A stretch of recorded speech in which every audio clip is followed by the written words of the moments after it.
Hello students, आज हम पढ़ेंगे 10th क्लास की साइंस की 71वीं वर्कशीट जिसका टॉपिक है हमारा पर्यावरण।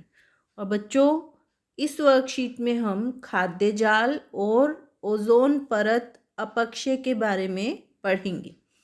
देखो, पिछली वर्कशीट में हमने आहार श्रृंखला के बारे में जाना था। अब यहाँ पर खाद्य जाल की बात की गई है। जब बहुत सारी आहार श्रृंखलाएं आपस में मिलती हैं, क्योंकि एक जीव सिर्फ एक खाद्य पदार्थ पर निर्भर नहीं है, है ना।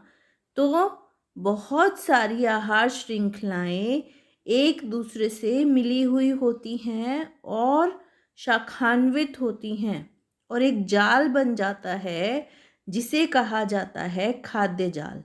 देखो, जैसे मान लो यहाँ पर अगर हम देखें तो बहुत सारे जीव एक दूसरे को खाते हैं या बहुत सारे जीव पौधों को खाते हैं और उन्हें आगे दूसरे जीव खाते हैं।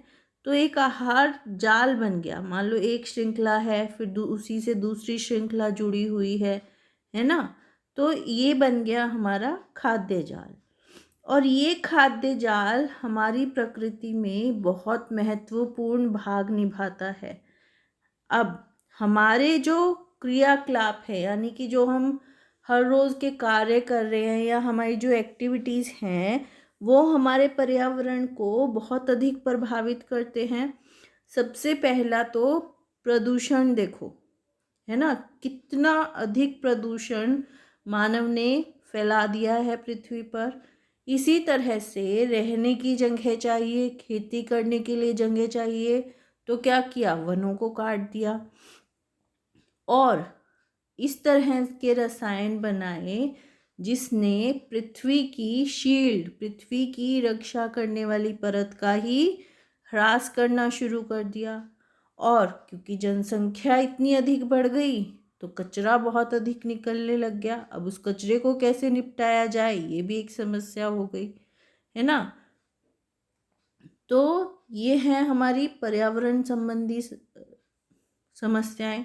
और इस वर्कशीट में हम पढ़ेंगे ओजोन के बारे में। ओजोन की परत क्या है, ओजोन की परत के क्या फायदे हैं और उसके नष्ट होने से क्या हानियां होंगी।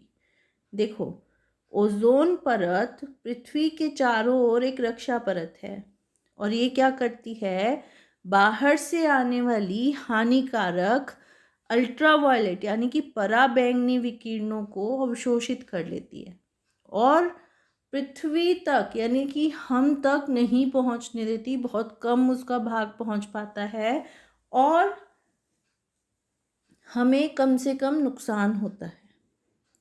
ओजोन परत समताप मंडल में मिलेगी और ये हमें बचा कर रखती है। अब ओजोन का निर्माण कैसे होता है, ओजोन का फॉर्मूला यानी कि सूत्र है O3, यानी कि 3 परमाणु हैं ऑक्सीजन के, ठीक है। जो अधिक ऊर्जा युक्त पराबैंगनी विकिरणें हैं वो O2 को तोड़ देंगी और ये दूसरे ऑक्सीजन के साथ मिलकर ओजोन बनाएंगे, ठीक है ना। अब नष्ट कैसे होंगी ओजोन, CFC यानी कि क्लोरोफ्लोरोकार्बन गैस है जिसका उपयोग फ्रिज, AC आदि में होता है। और एक समय ऐसा था कि इसका उपयोग बहुत अधिक मात्रा में किया जा रहा था जिससे कि हमारी ओजोन परत में छिद्र बन गए और वहाँ से हानिकारक किरणें पृथ्वी तक अधिक मात्रा में आने लगी, ठीक है।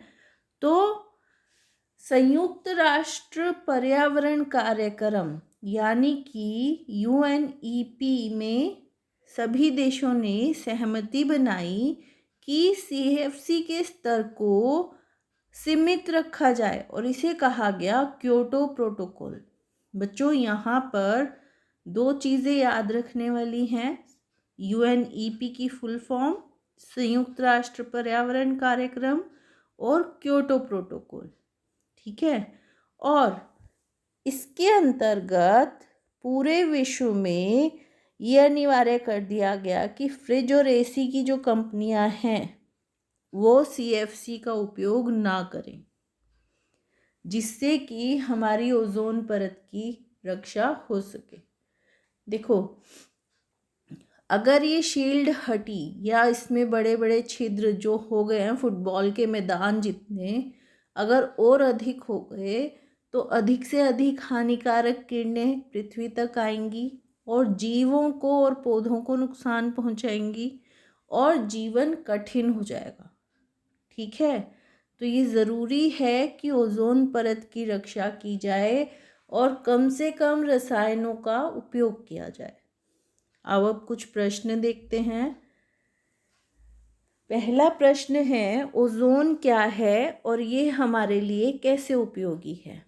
तो ओजोन ऑक्सीजन के 3 परमाणुओं वाली गैस है और ये हमारी पृथ्वी को हानिकारक विकिरणों से बचाती है।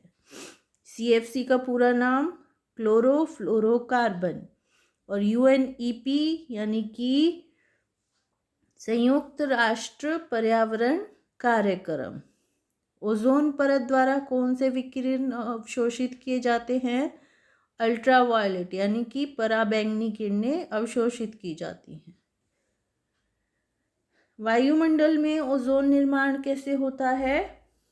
हमने अभी देखा था, वायुमंडल में अधिक ऊर्जा वाली पराबैंगनी विकिरणें ऑक्सीजन के परमाणु को विखंडित करती हैं, O2 से OO बनता है और यही परमाणु फिर से ऑक्सीजन के साथ अभिक्रिया करके ओजोन बनाते हैं, ठीक है बच्चों। तो ये थी हमारी आज की वर्कशीट। आई होप आपको समझ आई होगी और अब आप इसको आसानी से कर पाओगे। साथ ही साथ बच्चों, कोविड-19 से अपनी सुरक्षा करके रखेंगे, हैंड वॉश करेंगे, मास्क पहनेंगे और डिस्टेंस बनाकर रखेंगे। Thank you.